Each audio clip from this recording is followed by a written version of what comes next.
Common error के part 12 में हम कुछ महत्वपूर्ण मिस्टेक्स देखेंगे जहां पर वो एग्जाम में पूछे जाते हैं। इसमें मैंने 19 क्वेश्चन लाए हैं। पहला क्वेश्चन है, Anwar has spent the little money which he borrowed from me. अब इस वाक्य में देखिए लगा हुआ है the little, a few, the little, a few, all, any, somebody, anybody, nobody। यदि वाक्य में इसका प्रयोग किया गया हो तो रिलेटिव प्रोनाउन के रूप में दैट का प्रयोग करते हैं, चाहे वह व्यक्ति के लिए हो चाहे वस्तु के लिए हो। यहाँ पर दैट का ही प्रयोग करेंगे। यह आपका एरर था पार्ट सी में। यह पार्ट सी है। इस पार्ट सी में गलती था किसके वजह से? द लिटिल, द फ्यू, इनके वजह से जो है सो रिलेटिव प्रोनाउन के रूप में व्यक्ति रहे या वस्तु रहे सभी के लिए दैट का प्रयोग करते हैं। अगला क्वेश्चन देखें, both the girls are beautiful. ठीक है, both the girls are beautiful but either has her own hair style. ठीक है, तो both the girls are beautiful but either has her own hair style. इसमें आप देखें आइदर का मतलब क्या होता है? दो में से किसी एक का। तो देखें कि कहां पर आप जो है सो मिस्टेक कर रहे हैं, थोड़ा ध्यान दें इस पर।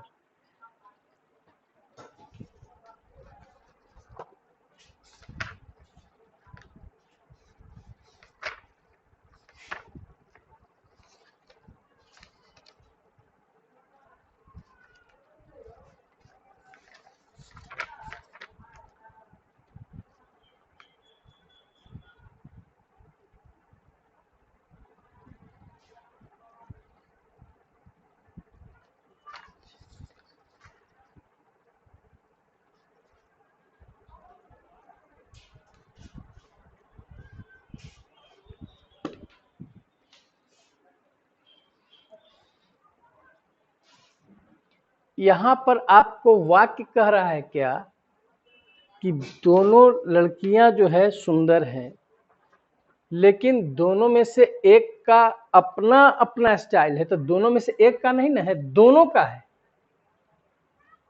दो में से किसी एक का नहीं बता रहा है, मतलब बता रहा है कि प्रत्येक का अपना अपना हेयर स्टाइल है। इसलिए यहां पर आइदर के स्थान पर ईच का प्रयोग करेंगे। ईच हैज मतलब प्रत्येक का अपना अपना हेयर स्टाइल है। ऐसा तो नहीं हो सकता कि दोनों में से किसी एक का अलग अलग स्टाइल है, ऐसा तो नहीं होगा। अगला क्वेश्चन देखें, यू ही, सेकेंड पर्सन पहले आता है, उसके बाद थर्ड पर्सन यहां ठीक है। एंड माई सेल्फ तो फर्स्ट पर्सन आया है। ये जो है सब्जेक्ट के रूप में है। यू ही एंड जो माई सेल्फ लिखा गया है ये सब्जेक्ट के रूप में है। तो सब्जेक्ट के रूप में कभी भी रिफ्लेक्सिव प्रोनाउन का प्रयोग नहीं होता है। इसलिए यहां पर माई सेल्फ के जगह पर किसका प्रयोग करेंगे? आई का।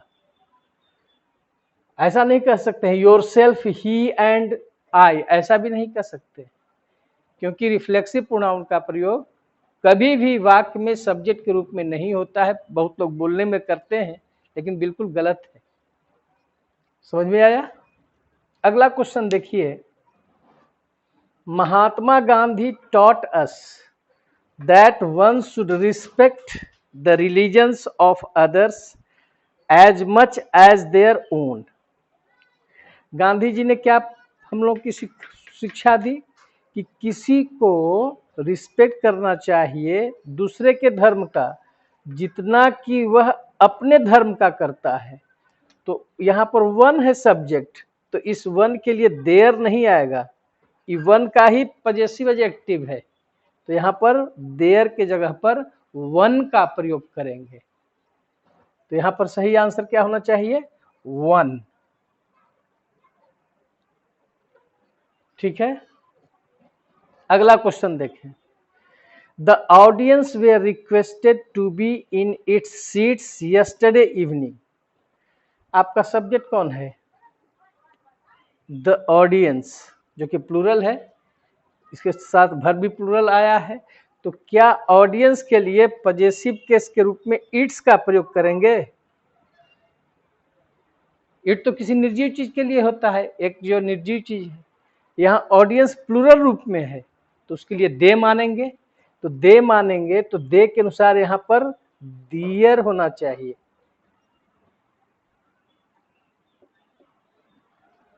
दियर का प्रयोग होना चाहिए। ऑडियंस के लिए पजेसिव क्या मानेंगे?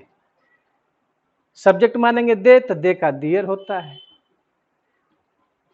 नेक्स्ट क्वेश्चन है आपका, one should make one's best efforts if he wishes to achieve success in competitive examinations.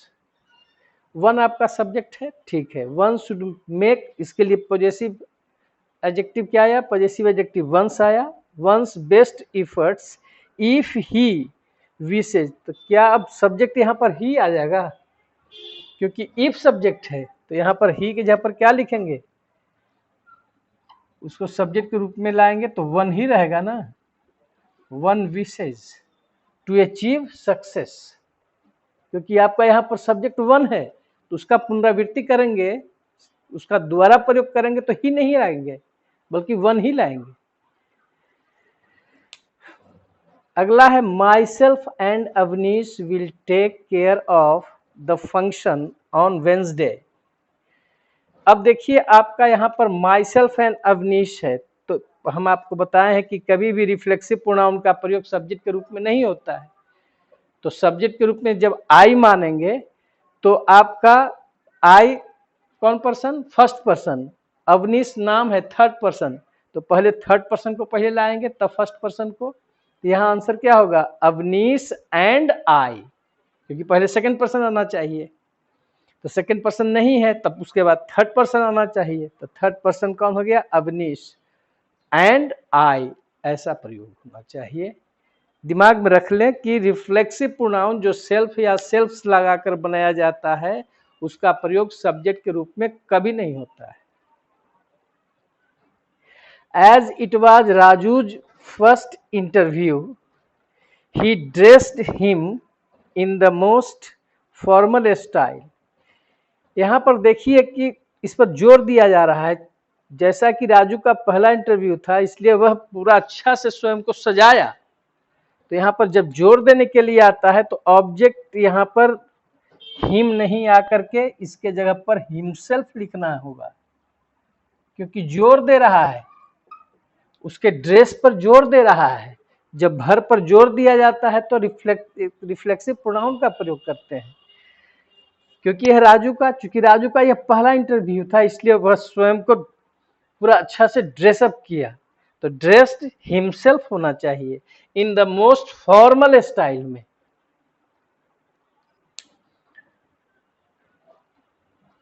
Mister Suman our representative, देखिए इस वाक्य में मिस्टर सुमन, यहाँ पर कॉमा दिया गया है क्योंकि इसका एक पद बता रहा है, हमारा रिप्रेजेंटेटिव है, प्रतिनिधि है। ही, तो सब्जेक्ट के बाद जब उसका केस ऑफ एड्रेस बता रहा है उसके पद से, अब फिर वही सब्जेक्ट को दोबारा लाया जा रहा है मिस्टर सुमन को उसी वाक्य में, तो ही दोबारा लिखने की जरूरत नहीं है। यहाँ पर सब्जेक्ट जो ही का प्रयोग हो गया है फालतू हो गया है, इसको हटाना होगा, यहाँ से सिर्फ ही हटा देंगे तो क्या हो जाएगा? Mister Suman our representative will attend. तो याद रखेंगे कि किसी भी नाउन के बाद उसका केस ऑफ एड्रेस आ जाए कि क्या है, पद से भी बताया कोई चीज से, और उसके बाद फिर आगे वाक्य में फिर सब्जेक्ट का जिक्र नहीं किया जाता है अगर वही सब्जेक्ट हो। तो वही सब्जेक्ट है, इसलिए यहाँ पर दोबारा ही का प्रयोग उसके लिए करना गलत होगा। अगला क्वेश्चन देखेंगे, being a rainy day I remained indoors. ठीक है, यह दूसरा वाक्य है, आई रिमेन्ड इंडोर्स। तो इस वाक्य का सब्जेक्ट आई है और यहाँ पर मौसम बता रहा है, तो मौसम के लिए आई तो सब्जेक्ट नहीं हो सकता है, इसका सब्जेक्ट इट होता है मौसम बताने के लिए, इसलिए यहाँ पर बीइंग के पहले इसका सब्जेक्ट इट का प्रयोग करेंगे, क्योंकि मौसम बताने में सब्जेक्ट के रूप में इट का प्रयोग किया जाता है। अगर ऐसा वाक्य हो जाए और इसमें सब्जेक्ट न दे करके दूसरा वाक्य में सब्जेक्ट दे, तो इसका मतलब यह समझा जाता है कि इसलिए यहाँ पर सब्जेक्ट हटा दिया गया क्योंकि दूसरे वाक्य में ही उसका सब्जेक्ट है। तो यदि दोनों कार्य का सब्जेक्ट एक ही हो तो सब्जेक्ट अंत में दिया जाता है, लेकिन दोनों का सब्जेक्ट अलग अलग हो तो दोनों का सब्जेक्ट अलग अलग दिया जाता है। ठीक है, दूसरा वाक्य का सब्जेक्ट आई है, लेकिन पहले वाले वाक्य का सब्जेक्ट आई तो हो नहीं सकता है, I being a fine day नहीं बन सकता है, तो मौसम के लिए यहाँ पर इट का प्रयोग करेंगे। तो सही क्या होगा आपका, इट शुरू में ही लगाएंगे, it being a rainy day. It being a question हमेशा पूछता है, बहुत इंपॉर्टेंट क्वेश्चन है, इसको ध्यान रखेंगे। अगला देखिए, last summer she went to her uncle's village and enjoyed very much. ठीक है, आप पढ़े होंगे कौन कौन ऐसे वर्ब हैं जिसके साथ ऑब्जेक्ट नहीं हो तो रिफ्लेक्सिव प्रोनाउन का प्रयोग किया जाता है, उसमें आपका एंजॉय भी था। ठीक है, तो एंजॉय के बाद ऑब्जेक्ट नहीं है तो हमको रिफ्लेक्सिव प्रोनाउन का प्रयोग करेंगे। तो कौन कौन था, एब्सेंट, प्रेजेंट वर्ब है, वर्ब के रूप में एंजॉय। ठीक है, तो यहां पर इसका सब्जेक्ट देख लीजिए कौन है, एंजॉय का सी है, तो यहां पर हमको हरसेल्फ का प्रयोग हर हालत में करना होगा। तो एंजॉय कैसा वर्ब है, इसके ग्रुप में आपको देखिएगा प्रोनाउन चैप्टर में कौन कौन ऐसे वर्ब हैं जिसके साथ अगर ऑब्जेक्ट नहीं हो तो ऑब्जेक्ट के रूप में रिफ्लेक्सिव प्रोनाउन का प्रयोग करके वाक्य को आगे बढ़ाते हैं।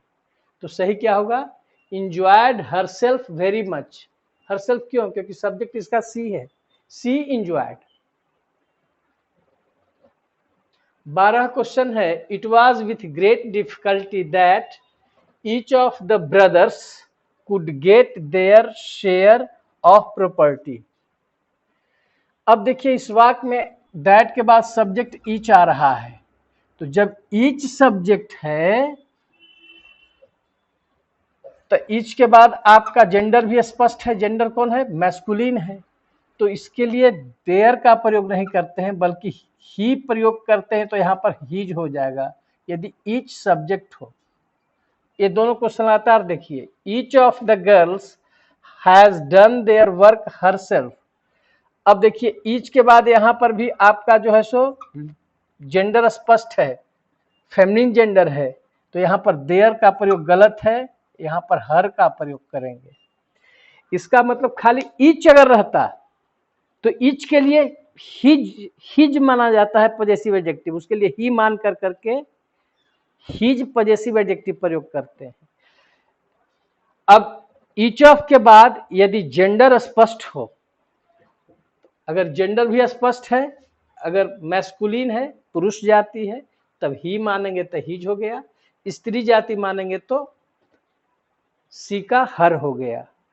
अगर दोनों साथ रहता, जैसे each of the boys and each of the girls, तो दोनों का जेंडर अलग अलग है, तो वैसे स्थिति में दोनों का अलग अलग पॉजेसिव केस देंगे। तो each of the boys and each of the girls is, verb singular होगा, is doing his and her work. जब दोनों को एंड से जोड़ दिया गया हो, ईच ऑफ द बॉयज तो उसके लिए हिज लावेंगे अलग, and each of the girls तो उसके लिए भी लाएंगे अलग। ठीक है,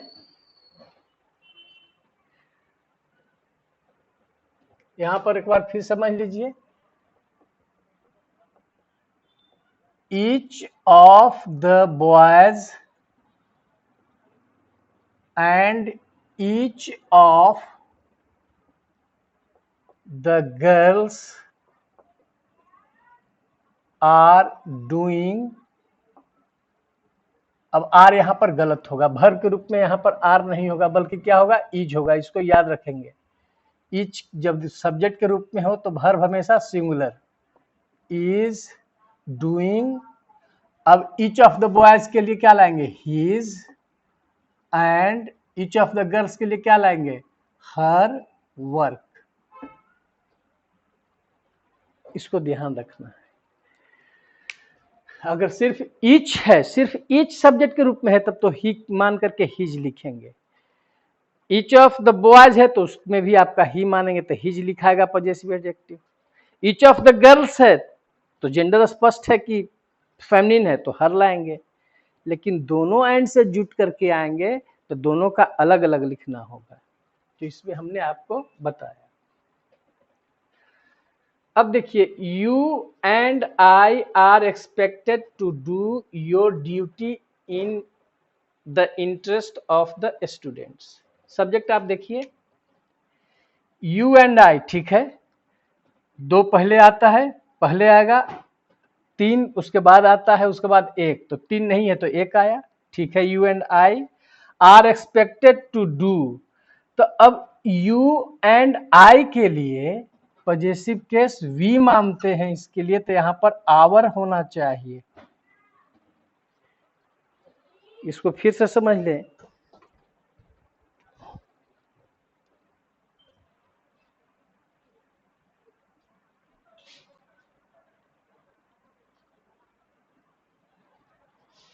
ऐसे इसको हम बता चुके हैं। आपका पर्सन कैसे आएगा, 2+1, 2+3, 2+3+1, और एक हो गया 2+1, 2+3, 2+3+1,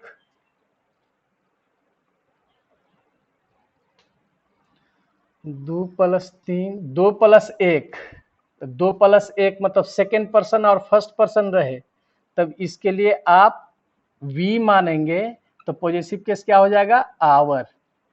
लेकिन 2+3 में सिर्फ एक याद रखेंगे, 2+3 मतलब सेकेंड पर्सन तब थर्ड पर्सन हो, तब इसके लिए आप मानेंगे यू, तो इसका पॉजेसिव केस हो जाएगा योर। 2+3+1 रहे तो उसके लिए वी मानेंगे, तो उसका भी पॉजेसिव केस क्या हो जाएगा, आवर हो जाएगा। और 3+1 रहे, अब सेकेंड पर्सन हटा दिए तो 3+1 हो गया, मतलब third person plus first person, तो इसके लिए भी वी मानेंगे, जिसका पॉजेसिव केस क्या हो जाएगा, आवर। अब रिफ्लेक्सिव प्रोनाउन इसी तरह से आप चेंज करेंगे, 2+3 है तो रिफ्लेक्सिव प्रोनाउन क्या हो जाएगा, आवर सेल्व्स। 2+3 के लिए यू आया तो योर हुआ, तो इसका हो जाएगा रिफ्लेक्सिव प्रोनाउन योर सेल्व्स, क्योंकि प्लुरल है, 2+3 है। अब 2+3 के लिए वी माने हैं तो इसका पॉजेसिव आवर हो गया, रिफ्लेक्सिव प्रोनाउन आवर सेल्व्स हो गया। अब 3+1 है तो वी माने हैं तो आवर हो गया, तो रिफ्लेक्सिव प्रोनाउन हो जाएगा आवर सेल्व्स। सिर्फ आपको एक याद रखना है, 2+3 में सिर्फ इसके लिए यू आएगा, पॉजेसिव केस योर होगा, रिफ्लेक्सिव प्रोनाउन योर सेल्व्स, बाकी सब में वी आया है। तो यहां पर देखिए 2+1 है, 2+1 है, वी मानेंगे तो क्या होगा, पॉजेसिव केस इसका आवर, अगर रिफ्लेक्सिव प्रोनाउन करेंगे तो आवर्स।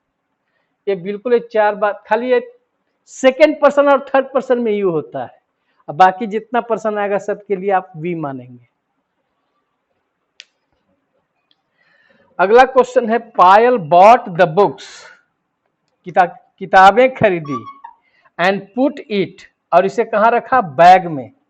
तो बुक्स प्लूरल है तो यहाँ पर बुक्स के लिए इट नहीं आएगा, क्या आएगा, पुट देम, क्योंकि बुक्स है, प्लुरल है, तो कोई वस्तु एक से अधिक प्लुरल है तो उसके लिए दे मानते हैं, तो ऑब्जेक्ट के रूप में देम आ जाएगा।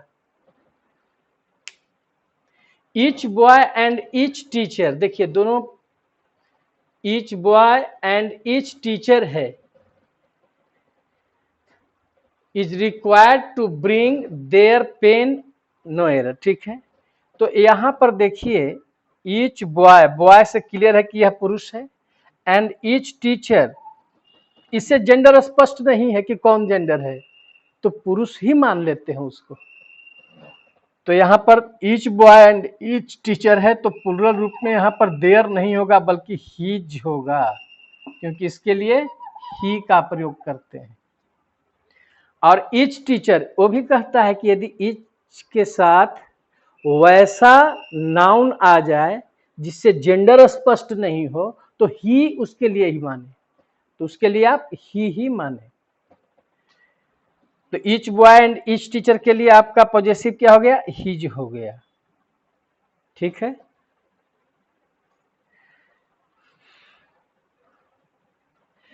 दे who live in glass houses should not throw stones at others. देखिए रिलेटिव प्रोनाउन के पहले दे का प्रयोग नहीं होता है, यहां पर हम प्रयोग करेंगे दोज,